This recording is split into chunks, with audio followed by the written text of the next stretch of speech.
예, 시편 46편 한 목소리로 같이 읽습니다. 하나님께서는 우리의 피난처시요 힘이시니 환난 중에 만날 큰 도움이시라. 그러므로 땅이 변하든지 산이 흔들려 바다 가운데 빠지든지 바닷물이 솟아나고 뛰놀는지 그것이 넘침으로 산이 흔들릴지라도 우리는 두려워하지 아니하리로다. 셀라. 한 시내가 있어 나뉘어 흘러 하나님의 성 곧 지존하신 이의 성소를 기쁘게 하도다. 하나님께서 그 성 중에 계심에 성이 흔들리지 아니할 것이라. 새벽에 하나님께서 도우시리로다. 문 나라가 떠들며 왕국이 흔들렸더니 그가 소리를 내시며 땅이 녹았도다. 만군의 여호와께서 우리와 함께 하시니 야곱의 하나님은 우리의 피난처시로다. 셀라.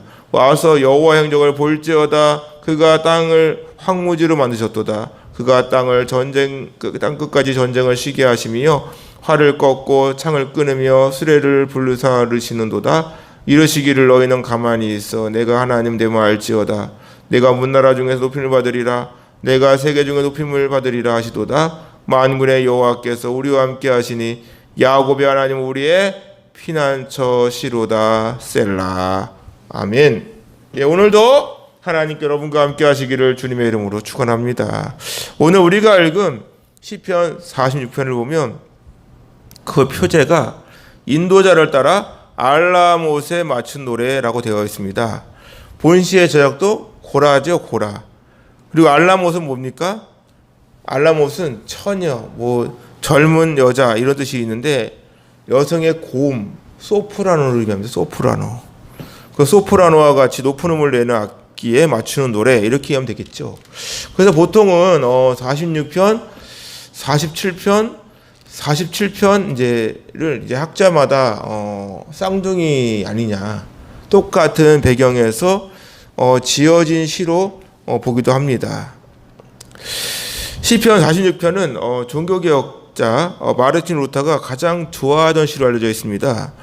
그 루터는 환난과 절망이 다가올 때마다 이 시편 46편을 묵상하면서 힘을 얻었다고 합니다. 위로도 받고 그래서 마음이 외롭고 힘들고 어려울 때마다 우리 같이 함께 시편 46편을 노래하자라고 말할 정도로 그래서 이 시편 46편에서 영감을 받아가지고 나온 노래가 뭐죠? 종교개혁 주일만 되면 부르는 노래 내 주는 강한 성이요 이 찬양 그래서 585장을 이제 만들어낸 거로 보이죠.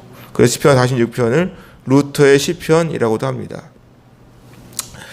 그래서 시편 46편의 배경을 보면 시편 46편은 히스기야 왕 유다 왕 히스기야가 재임하고 있을 때 아수르 왕 산헤립 군대가 그 예루살렘을 포위하게 되죠. 그 포위하는 중에서 그 18만 5천 명이 이제 예루살렘 성 주위를 다 이렇게 에워쌌어요. 이때 하나님께서 히스기야 그 왕의 기도를 들으시고 밤새 18만 5천 명이 다 송장이 되어버리는 이러한 놀라운 역사를 우리에게 보여주게 되는 것이죠. 유다 히스기야가 통치한 14년 되던 해에 아수르 왕 산헤립이 유다를 점령하게 됩니다. 이때 유다 왕 히스기야는 아수르 왕에게 사람을 보내게 되죠. 보내가지고 그 사람에게 이제 사과를 해요. 내가 범죄하였나이다. 나를 떠나 돌아가라고. 그러니까 이 아수르 왕이 히스기야에게 이제 사신을 보냈는데 그 사신을 통해서 이제 전가를 금 30달란트를 정해서 네가 나한테 줘 이렇게 된 거죠. 그러니까 아수르 왕의 말을 듣고 히스기야 어떻게 합니까? 곳간에 있는 은을 다 모아가지고 또 금도 다 모아가지고 그것도 모자라서 성전 문과 또 기둥에 입힌 금들을 싹싹싹싹 긁어가지고 그 아수르 왕에게 갖다 주게 되는 거예요. 그럼에도 아수르 왕이 그럼 끝났냐? 아닙니다. 다르단, 랍사시스, 랍사게 이런 사람들을 이렇게 하여서 대군을 거느리고 라기스에서부터 그 예루살렘으로 가서 히스기야 왕을 치게 해요.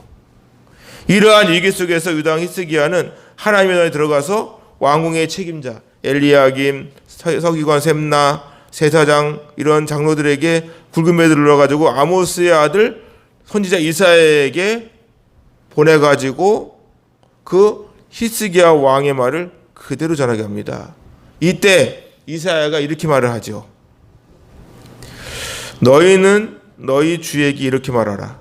여호와의 말씀이 너는 아수르 왕의 신복에게 들은 바 나를 모욕하는 말 때문에 두려워하지 말라. 내가 한 영을 너희 속에 그의 속에 두어 그로 소문을 듣고 그의 본국으로 돌아가게 하고 또 그의 본국에서 그에게 칼에 죽게 하리라. 아수르는 계속해서 위협을 가합니다. 너희는 유다의 왕 히스기야에게 이같이 말하여 이르기를 내가 믿는 내 하나님이 예루살렘을 아수르 왕의 손에 넘기지 아니하겠다 하는 말에 속지 말아라. 이러면서 계속 혼동을 하는 거예요. 그래서 열왕기하 19장이나 이사야 37장을 보면 아수르 왕 하네립 군대가 18만 5천 명의 군사를 이끌고 모든 예루살렘을 포위하고, 이러한 상황에서 히스기야가 누구 찾겠어요? 그 전까지는 자기 생각대로 자기 판단대로 하려고 했지만 그것이 오히려 하나님께 화가 된 거죠. 결국 어떻게 합니까? 하나님께 무릎을 딱 꿇고 기도를 합니다. 히스기야 왕이 이 기도를 들으시고 아수르 진영에서 하나님께서는 18만 5천 명의 군사를 쳐줘요. 다 물리쳐 주시는 그러한 상황에서 또 아수르 왕 하네립도 니느웨에 거주하였는데 거기서 죽게 되죠. 이 사건이 있은 후에 지어진 시가 오늘 우리가 읽은 시편 46편이 되겠습니다. 오늘 말씀 1절을 보세요. 하나님은 우리의 피난처시다. 힘이시오. 환난 중에 만날 큰 도움이시라. 하나님은 우리의 피난처라고 말씀하십니다. 이 고백은 7절, 11절에 계속 동일하게 반복적으로 고백이 되고 있습니다. 여기서 피난처라고 하는 마하세, 이 마하세가 마하세죠. 마하세. 이게 피난처인데 이 피난처는 뭐냐면 우리가 어떠한 위기에 닥쳤을 때 도망을 가야 되잖아요. 그 도망을 갈 수 있는 도피처로서의 피난처입니다. 도피처로서의 피난처. 환난 중에 만날 큰 도움이시라. 살아계신 하나님만이 우리의 피난처이시구나. 히스기야 왕 기도했잖아. 하나님께. 하나님만이 우리의 피난처라는 사실을 고백하고 또 경험도 했잖아요. 우리가 여러 가지 환난과 고통과 어려움 속에 누구 찾겠어요? 어디에 가도 답이 없잖아요. 그럴 때 하나님만이 우리의 답인 줄로 믿습니다. 히스기야는 아수르 왕 사네립이 협박을 하고 예루살렘을 포위했을 때 하나님께 기도를 해요. 그룹 사이에 계신 이스라엘 하나님 만군의 여호와여, 주는 천하 만국의 유일하신 하나님이십니다. 주께서 천지를 만드셨나이다. 여호와여 귀를 기울여 들으시옵소서. 여호와여 눈을 뜨시옵소서. 사네립이 사람을 보내어 살아계신 하나님을 해방한 모든 말을 들으시옵소서. 여호와여 아수르 왕들이 과연 열국과 그들의 땅을 황폐하게 하였고 그들의 신들의 불에 던져 싸우나 그들은 신이 아니라 사람의 손으로 만든 것일 뿐이요 나무와 돌이라. 그러므로 멸망을 당하였나이다. 우리 하나님 여호와여 이제 우리를 그의 손에서 구원하사 천하 만국이 주만이 여호와이신 줄 알게 하옵소서. 이 기도를 들으시고 하나님께서 하룻밤 사이에 예루살렘 성에 에워쌌던 18만 5천 명을 모두 물리쳐 주시는 거예요. 2절 보세요. 이렇게 고백합니다. 그러므로 땅이 변하든지 산이 흔들려 바다 가운데 빠지든지 바닷물이 솟아나고 뛰놀는지 그것이 넘침으로 산에 흔들릴지라도 우리는 두려워하지 아니라이로다. 땅이 변하고 산이 흔들려 바다 가운데 빠지고 바닷물이 솟아나고 뛰놀고 그 넘침으로 산이 흔들릴지라도 우리는 두려워하지 않는다. 절대로 우리는 그런 것 때문에 두려워하지 않습니다. 이 고백이잖아요. 생각해 보세요. 이방 사람들이 이스라엘을 완전히 포위했습니다. 도저히 피할 길이 없어요. 우리나라 예전에 6.25 때를 보세요. 사방이 다 에워싸가지고 탱크가 내려온다고요. 그 당시에 목사님들이 모여가지고 기도했대잖아요. 왕으로서 할 수 있는 것이 뭐가 있겠습니까? 하나님께서 세우심으로 견고하리라 믿었던 이스라엘이 이방 나라에 의해서 침략당하고 어떻게 할 수 있는 방도가 하나도 없어요. 지금도 보세요. 교회를 보세요. 교회가 사방으로 에워싸움을 당하고 있습니다. 예배를 마음대로 드릴 수가 없어요. 공무원들은 주일이면서 쉬지 못하고 당직 근무자들 돌아가면서 교회를 방문하고 있습니다. 그래가지고 사람 수 세워보고 마스크를 썼네 안 썼네 이러면서 방역지침을 이유로 벌금을 내게 하거나 교회가 폐쇄되기도 합니다. 지금까지 전염병으로 인해 예배가 멈춰본 적이 있습니까? 문투병 환자, 즉 한센병 환자가 와도 교회는 막은 적이 없어요. 가축을 기르는 축산업자가 소나 돼지, 닭을 키우면서 전염병이 왔다고 겁을 먹고 비대면으로 가축을 확인하는 거 보셨습니까? 동물들로부터 전염병이 옮길까 봐 카메라를 들이대고 동물을 확인하는 거 봤어요? 그런 사람은 없습니다.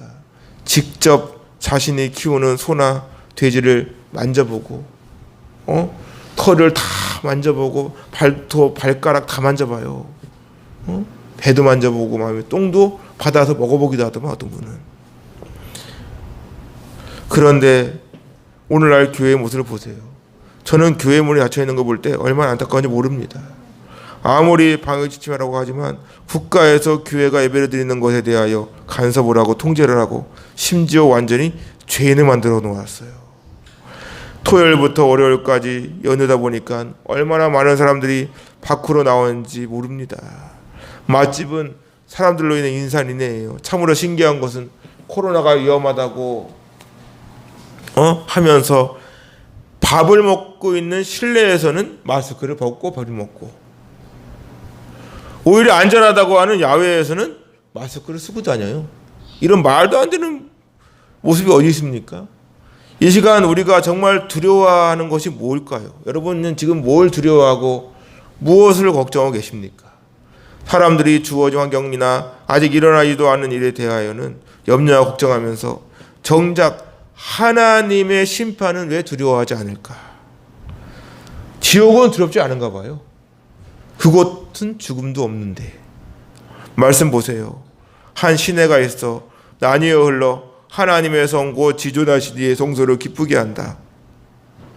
이는 우리로 하여금 에덴을 적시는 내 강, 에스겔서에서 보여주고 있는 성전에서 흘러나오는 물, 그리고 새 예루살렘의 성에 흐르는 수정같이 맑은 생명수 강을 연상하게 하죠.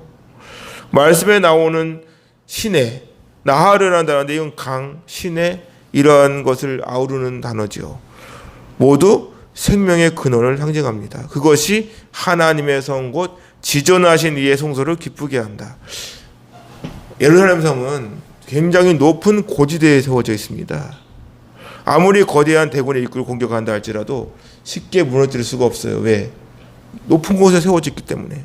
오죽하면 여호수아 때 이스라엘이 가나안 땅의 대부분을 점령하였지만 가나안 땅 중심에 위치하였던 그 예루살렘은 이후 다윗이 왕이 된까지는 점령하지 못했습니다. 그만큼 예루살렘 성은 어떠한 외부의 힘만으로는 점령하기 어려운 지역이었던 거예요. 그러한 예루살렘에도 약점이 하나 있었는데 그건 뭐지요? 물이에요. 물을 얻을 수 있는 강이나 하천이 없다는 것이죠. 예루살렘은 4월에서 10월까지는 비가 한 방울 내리지 않는 건기입니다. 그러다 보니까 예루살렘들은 물을 얻기 위해서 그 성을 나와가지고 기드론 골짜기에 있는 기온샘까지 나와야 돼요. 그러니까 이러한 사실을 적군이 몰랐을까요? 당연히 알고 있겠죠. 그래서 아수르의 랍사게 장군은 그 예루살렘 성벽을 18만 5천 명의 군인들로 포위만 하고 있으면 얼마든지 점령할 수 있다고 생각한 거죠. 당연하죠. 물길만 차단하면은 쉽게 할 수 있는 것이죠. 그런데 그 계획은 빗나가 버립니다. 예루살렘에는 식수를 공급할 수 있는 강이나 하천이 전혀 없어요. 근데 히스기야 왕은 예루살렘 성벽 바깥고 기온샘으로부터 지하를 통해서 예루살렘 안으로 물길이 들어올 수 있는 터널을 만들었어요. 그 끝에는 조그만 연못을 만들어가지고 물을 고이게 하고 그 연못에는 뭐야? 실로암이에요. 실로암. 사람들은 그 터널을 히스기야 왕이 만들었기 때문에 히스기야 터널이라고도 부른답니다.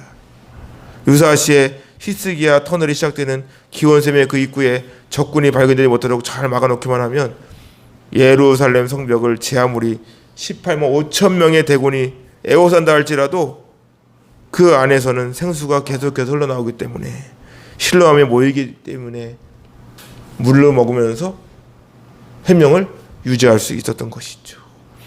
우리가 인생을 살다 보면 감당할 수 없는 일들을 만나게 됩니다. 도무지 내 힘으로는 어떻게 할 수가 없어요. 그러다 보니까 어떤 사람은 불안하기도 하고 어떤 사람은 아직 일어나지도 않은 일에 대하여 염려하고 걱정도 합니다. 하지만 하나님께서는 말씀하십니다. 5절 보세요. 하나님께서 그 성중에 계시네. 성이 흔들리지 아니할 것이다. 새벽에 하나님께서 도와주실 거야. 여기서 새벽은 언제일까요?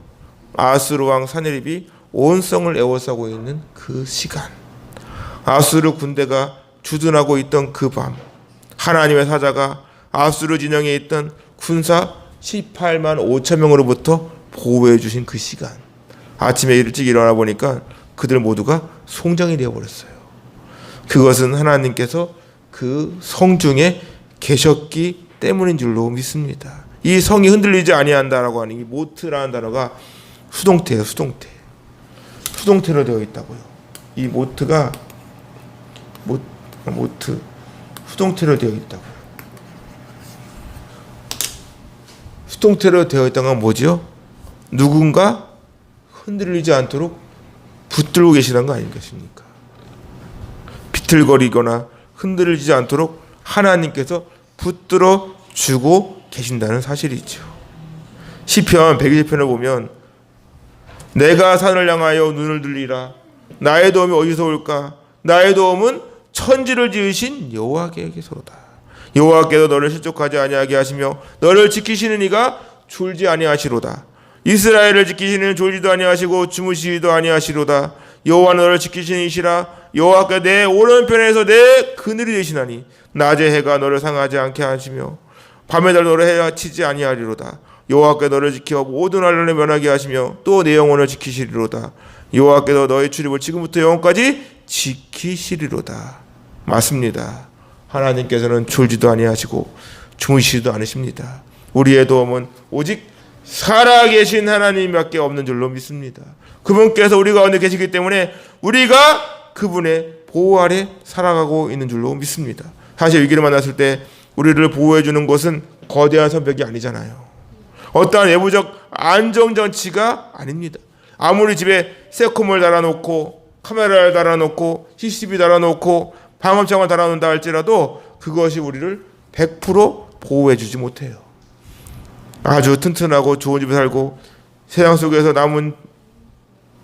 남들이 부러워할 만큼의 사회적 지위나 권력 갖게 된다고 하더라도 소위 성공했다고 해도 그것이 우리의 인생을 100% 보장해 주지는 못합니다. 오직 하나님만이 우리의 삶을 책임져 주시는 줄로 믿습니다. 그분의 말씀이 성소로부터 흘러나와 내 영혼을 적실 때 세상이 줄 수 없는 참된 평안과 위로를 얻게 되는 줄로 믿습니다. 예수님 말씀하십니다. 평안을 너희에게 끼치노니 곧 나의 평안을 너희에게 주노라. 내가 너희에게 주는 것은 세상이 주는 것과 같지 아니하리라. 너희는 마음에 근심하지도 말고 두려워하지도 말라. 할렐루야. 예수님께서는 나의 평안을 너희에게 주노라라고 말씀하십니다. 그것은 세상 어디에서 누릴 수 없는 참된 평안입니다. 그렇기 때문에 우리는 마음에 근심하거나 두려워할 필요도 없는 거예요. 새벽에 하나님께서 도우시리로다. 시편 기자의 이 고백은 밤새도록 아수르 군대가 예루살렘을 에워싸는 것과 같은 환난이 있을지라도 지금도 살아계셔서 우리 가운데 함께 하시는 그 하나님의 도움 속에 살고 있음을 고백하고 있는 거예요. 그렇기 때문에 예배를 드리고 기도의 끈을 놓아서는 안 되는 것입니다. 우리는 끊임없이 하나님을 찾아야 돼요. 지금 우리에게 필요한 것은 하나님을 찾는 거예요. 하나님께 나아가는 것입니다. 새벽 기도는 우리로 하여금 하나님을 가장 가까이서 만날 수 있는 시간이에요. 예수님께서는 아무도 없는 새벽에 부활하셨고 홍해도 새벽에 갈라졌잖아요. 애굽에서 고난당하는 이스라엘 백성이 하나님의 은혜로 애굽을 벗어나 홍해를 건너 광야 40년 동안 하나님께서는 새벽마다 만나를 내려주셨습니다. 하나님의 놀라운 역사는 새벽에 일어나는 거예요. 새벽에. 새벽 기도하면 빼놓을 수 없는 분이 한 분 계십니다. 전 법무부 장관 김승규 장로님. 이분은 말합니다. 나의 성공은 부모님의 새벽 기도였다. 김승규 장로님은 팔남매입니다. 팔남매라고 하더라고요. 부모님께서는 하나님을 믿는 백성은 기도로 하루를 시작해야 한다 라고 생각하시고 매일 새벽 자녀들을 깨워서 새벽 가정예배를 드리고 또 교회에 나가 새벽 기도를 드렸다고 합니다. 그리고 자녀들이 장로와 권사로 교회를 섬기게 해달라고 매일 기도했대요. 어느 추운 겨울날에는 새벽 기도를 드리기 위해 집을 나섰는데 그 부모가 물에 흠뻑 젖어서 되돌아왔다고 합니다. 빙판길에 미끄러져 가지고 강물에 빠졌는데 옷이 얼어가지고 고드름이 맺힐 정도로 추운 날씨였지만 이들은 몸도 녹이지 않은 채 옷만 갈아입고 다시 교회로 갔다고 합니다. 이러한 부모님의 새벽기도 신앙이 자녀들에게 그대로 각인이 되고 그대로 배우지 않았겠습니까? 습관이 된 거죠. 그래서 성인이 되고 난 후에도 확고한 신앙적 가치관을 가지고 각 분야에서 나름대로 인정받는 사람들이 되었다고 하고 또 모두가 다 장로, 권사가 되었다고 합니다. 한 분은 법무부 장관이 되고 한 분은 14대 15대 국회의원이 되고 또 한 분은 미션스쿨의 교장선생님이 되고 또 두 명은 탄탄한 기업의 회장이 되었다고 합니다. 이게 모두 새벽 기도의 역사심. 지금 이 김승규 전 법무부 장관님은 예자연, 예배 자유를 회복하는 연합, 예배 자유의 연합 그 대표 변호사로 일하고 있다고 합니다. 하나님의 도우심으로 성공하기를 원하십니까? 저는 세상적인 성공을 말하는 것이 아닙니다. 신앙의 성공이 곧 세상의 성공인 거예요.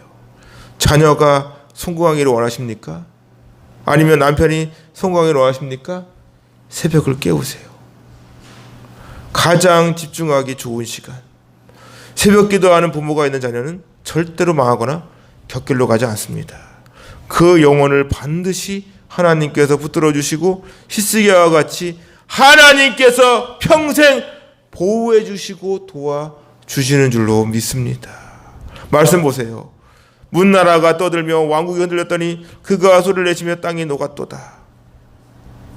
하나님께서 함께 하시니까 다른 나라가 도저히 엄습할 수가 없는 거예요. 걱정할 필요가 없는 것입니다. 시편 기자가 고백합니다. 만군의 여호와께서 우리와 함께 하시니 야곱의 하나님은 우리의 피난처시로다. 여기에서 피난처는 앞에 나온 단어와 약간 다릅니다.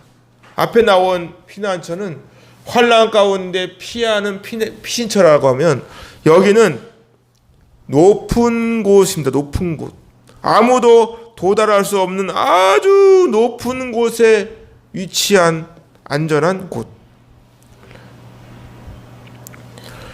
이곳이 바로 하나님께서 우리의 피난처이심을 고백한 것이에요. 와서 여호와의 행적을 볼지어다. 그가 땅을 황무지로 만드셨도다. 와서 봐. 하나님께서 어떻게 하시는지 봐. 이게 간증이죠. 여러분들이 인생 가운데 되돌아보세요. 하나님이 나를 어떻게 인도하셨는가를. 누구나 다 하나님의 은혜가 있잖아요. 하나님의 은혜가 있잖아요. 어떤 분들은 6.25 동란 시절에 태어나셔가지고 목숨만 부지한 것도 은혜라고 생각하는 분들이 계시더라고요. 어느 분은 비행기가 추락했는데 그 비행기를 놓쳐가지고 그 비행기에서 살아난 거예요. 놓치는 바람에. 또 어느 분은 삼풍백화점 붕괴냈을 때 거기서 살아남은 분도 계시더라고. 지금까지 우리가 여기까지 살아오는 상황 속에서 위기가 없었겠습니까? 어려움이 없었겠냐고요. 하나님이 은혜가 아니었다면 우리가 여기까지 이 자리에 있었겠습니까? 모든 것이 다 하나님의 은혜인 줄로 믿습니다. 그래서 뭐라고 고백합니까? 10절 보세요. 10절 이르시기를 너희는 가만히 있어 내가 하나님 됨을 알지어다. 내가 문나라 중에서 높임을 받으리라. 내가 세계 중에서 높임을 받으리라. 너희는 가만히 있어. 그만두고 멈춰. 생각해 보세요. 지금 적군이 이스라엘을 다 에워쌌어요. 그 예루살렘 성을 다 에워쌌다고요. 또 18만 5천 명이나 여기 우리 주위에 그러한 군대가 와가지고 에워싼다 생각해 보세요. 이번에 광화문 에워싼 거 봐요. 한 사람도 못 들어가. 야, 그 참 그걸 교회 다니는 분이 아니라 교회 안 다니는 분까지 욕을 하더만. 그게 뭡니까 그게? 우리나라는 표현의 자유도 없습니까? 그 다 에워싸 놓으니까 청계천에 갔던 분들이 전부 돌아가가지고 막 교문고 가는데도 돌아가야 되고 막 이럴 때도만. 그렇게 에워싼다고 생각해 보세요. 두렵지 않습니까? 걱정이 안 되겠어요? 어떻게 할 수 있겠어요? 아무것도 할 수 있는 게 없어요. 마치 이스라엘 백성들이 홍해 앞에 섰을 때 모습 보세요. 애굽에서 그 지긋지긋한 그 430년간의 그 노예 생활을 멀리하고 이제 뒤로 한 채 드디어 하나님의 인도하심 따라서 애굽을 나와가지고 그 250만 명 가까이 되는 분들이 나와서 이제 약속의 땅을 향해 나아가는데 홍해를 만났어. 홍해 앞에 서가지고 이스라엘들 뭐라는지 아십니까? 당신이 애굽에 매장지가 없어 당신이 우리를 이끌어내어 이 광야에 죽게 하느냐? 어찌하여 당신이 우리를 애굽에서 이끌어내어 우리에게 이같이 하느냐? 우리를 내버려두라. 우리가 애굽 사람을 섬길 것이라 하지 아니하더냐? 야, 나오고야 할 때는 언제고? 아주 막말을 막 쏟아냅니다. 하는 말이 뭔지 알아요? 애굽 사람을 섬기는 것이 광야에 죽는 것보다 낫다. 야, 이런 막말을 쏟아낸다니까. 이게 바로 믿음 없는 소리 아니에요. 믿음 없는 소리. 이때 하나님께서 이렇게 말씀하십니다. 너희는 두려워하지 말고 가만히 서서 여호와께서 오늘 너희를 위하여 행하시는 구원을 보아라. 너희가 오늘 본 애굽 사람을 영원히 다시 보지 못하리라. 여호와께서 너희를 위하여 싸우시리니 너희는 가만히 있을지니라. 앞에서는 멈추라는 거지만 여기서 가만히 있다는 것은 조용히 해. 단어가 달라요. 조용히 해. 침묵하고 있어봐. 가만히 있어. 명령법입니다. 홍해 앞에 선 모세처럼 히스기야 왕과 같이 아수르 군대가 에워싸고 있는 상황 속에서 우리가 무엇을 할 수 있겠습니까? 아무것도 할 수 있는 것이 없어요. 그런데 그거 아십니까? 아무것도 할 수 없는 그때가 하나님께서 일하실 때다. 할렐루야. 이 아침마당 기도에 모인 여러분, 하나님의 일하심을 보시기 바랍니다. 하나님께서는 홍해를 가르시고 아수르 군대 18만 5천 명을 물리쳐 주십니다. 그 시간이 바로 새벽이에요. 새벽을 깨우시기 바랍니다. 기도의 끈을 놓치지 마세요. 하나님의 모든 관심은 예수님 믿고 구원받은 저와 여러분들을 향하고 있는 줄로 믿습니다. 오늘날 예배가 무너졌다고 많은 사람들이 한탄을 하죠. 교회 문은 닫히고 오늘날처럼 신앙의 위기를 겪은 적이 없는 것 같습니다. 그렇다고 넉넉고 가만히 계실 겁니까? 새벽을 깨우세요. 새벽 기도가 우리를 살려주는 줄로 믿습니다. 영적으로 깨어나야 합니다. 날마다 하나님 말씀 온전히 믿고 기도하기 쉬지 마세요. 우리 대한민국 이렇게 성장한 배경에는 뭐가 있는지 아십니까? 전 세계 유례 없는 새벽 기도가 있었어요. 새벽 기도. 코로나가 왔다고 교회 폐쇄시킨다고 새벽 기도도 안 하는 교회도 많더만. 새벽 기도하는 게 많다고요. 여러 가지 이유가 있더라도 다른 것은 몰라도 새벽은 깨우시길 바랍니다. 그 시간에 하나님께서 여러분들의 놀라운 기도에 반드시 응답해 주실 줄로 믿습니다. 기도는 하나님을 움직이게 하는 힘이 있잖아요. 히스기야의 기도를 들으시는 하나님께서 이 시간 여러분의 기도에 반드시 응답해 주실 겁니다. 하만이 유다 사람들을 모두 멸하라고 했을 때 에스더는 모르드게를 통해서 너와 유다 모든 민족이 나를 위해 기도해달라고, 금식기도하려고 하잖아요. 다니엘도 사자굴에 들어갈 것을 알고도 자기 집에 들어가서 창문 열어놓고 하루 3번씩 감사로 기도하고 있고, 바울도 옥중에서 고백합니다. 아무것도 염려하지 말고 다만 모든 일에 기도와 간구로 너희 구할 것을 감사함으로 하나님께 아뢰라. 예수님께서도 십자가 죽음을 앞두고 땀이 핏방울이 되기까지 기도의 끈을 놓지 않으셨잖아요. 세상의 즐거움이나 유혹 또는 여러 가지 고난이나 어려움으로 인해서 하나님과 멀어져 있지는 않습니까? 모든 염려 걱정 붙들어 매시고 하나님께 맡기세요. 하나님께서 오늘 이 시간도 여러분의 간절한 기도를 들으시고 가장 확실하고 안전한 길로 인도해 주실 줄로 믿습니다. 이 시간이 바로 그러한 시간, 하나님을 가장 가까이 체험하는 시간, 하나님과 함께 동행하는 시간, 하나님께서 우리의 작은 신음에도 귀를 기울이고 응답해 주시는 시간이 될 줄로 믿습니다. 여러분들에게 답답한 문제가 있습니까? 몸이 아프십니까? 자녀가 속을 썩이고 있습니까? 아니면 자녀가 부모의 마음과 달리 신앙생활을 제대로 하지 않고 있습니까? 기도하세요. 기도만이 살 길입니다. 기도하시라고, 하나님께 부르짖으라고, 내 인간적인 마음 다 내려놓고 기도를 통해서 하나님의 뜻을 분별할 수 있는 지혜를 얻으시라고. 이 아침마당 기도회를 통하여 여러분들의 모든 기도 제목이 다 응답받게 될 줄로 믿습니다. 오늘 하루도 그 하나님 앞에 영광을 돌리고 열심히 주님 앞에 믿음으로, 오늘도 비가 많이 내리더라고, 내리는 비와 같이 여러분들의 모든 삶에 하나님의 놀라운 은혜와 그 사랑과 놀라운 응답의 축복이 쏟아지기를 주님의 이름으로 축원합니다.